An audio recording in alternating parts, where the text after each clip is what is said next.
નેપાળની ઘટનાની જાણકારી મળતા તુરત જ આદરણીય ભૂપેન્દ્રભાઈ પટેલ સાહેબે ગુજરાતી વિદ્યાર્થીઓ અથવા તો ત્યાંથી પ્રવાસીઓ જે ગુજરાતમાંથી ગયા હોય એ તમામ લોકોની ચિંતા કરતા એમને કેન્દ્ર સરકાર સાથે વાતચીત કરીએ અને એ પ્રવાસીઓને સહી સલામત છે કે નહીં એની ચિંતા માટે અને એની વિગતો અને માહિતી માટે તાત્કાલિક કેન્દ્ર સરકારનો સંપર્ક સાધ્યો હતો ને ત્યાંથી પણ આ બાબતનું આપણને આશ્વાસન આપ્યું છે કે એની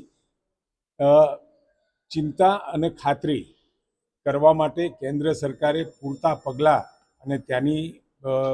જે અત્યારે હયાત વ્યવસ્થાઓ છે વ્યવસ્થાઓમાં એ લોકોને કોઈ પણ પ્રકારની હાનિ ન પહોંચે એ પ્રકારની ચિંતા કરી અને વ્યવસ્થાઓ કરી છે. કુલ કેટલા જણા છે? એ અત્યારે આંકડો એક્ઝેક્ટ નથી,